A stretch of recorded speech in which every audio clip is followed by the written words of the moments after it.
नमस्कार, आप देख रहे हैं जी न्यूज। आपके साथ हूं मैं रुबिका लियाकत। 6:30 बजे की खास पेशकश आपके सामने रखूं उससे पहले एक बड़ी खबर आ रही है। डोकलाम मुद्दे पर चीन अपने कड़े रुख से पीछे हट सकता है। सूत्रों के मुताबिक चीन अगले महीने ब्रिक्स सम्मेलन से पहले डोकलाम मुद्दे पर समाधान चाहता है।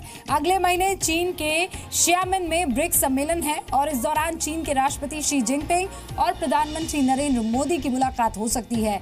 ऐसे में चीन की कोशिश है कि उससे पहले ही इस विवाद का हल निकल जाए। चीन इस बैठक को कामयाब और बिना विवाद के देखना चाहता है और यही वजह है कि अगले महीने ब्रिक्स सम्मेलन से पहले डोकलाम पर चीन अपना रुख जो कड़ा रखे हुए था उससे पीछे हट सकता है। इस पर बातचीत करने के लिए मेरे सहयोगी कृष्ण मोहन जुड़ गए हैं। न्यूज रूम से उनका रुख करते हैं। कृष्ण मोहन, इसका क्या मतलब निकाला जाए? उसे ब्रिक्स सम्मेलन को बहुत बेहतर तरीके से एकदम सुचारू जिसे कहते हैं निकालना है। ऐसे में हिंदुस्तान को खुश रखना जरूरी है, तो डोकलाम पर विवाद कैसे फिर हल होगा? देखिए रूबिका, पूरे विवाद को हम देखें और हम ये देखें कि चीन की तरफ से जो इंडिकेशंस थे एग्रेशन के, वो कहाँ से आए थे।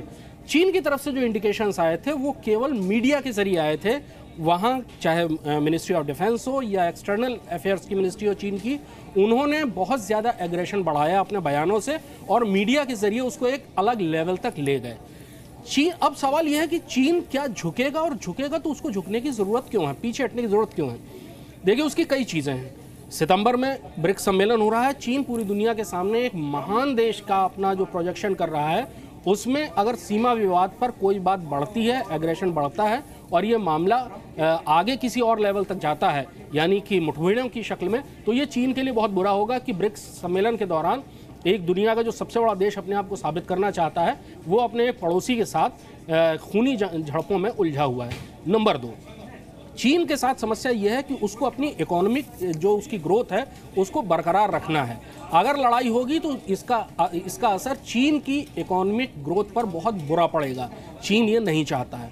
तीसरी बात, चीन को बहरहाल भारत के ऊपर संपूर्ण विजय चाहिए अगर उसको अपने आप को महाशक्ति के रूप में प्रस्तुत करना है, तो जो कि इस स्थिति में कतई मुमकिन नहीं दिखती है। भारत और चीन की जो मिलिट्री पावर है उसका बैलेंस बिल्कुल ऐसा नहीं है कि चीन वॉकओवर कर सके या भारत के खिलाफ संपूर्ण विजय कर सके।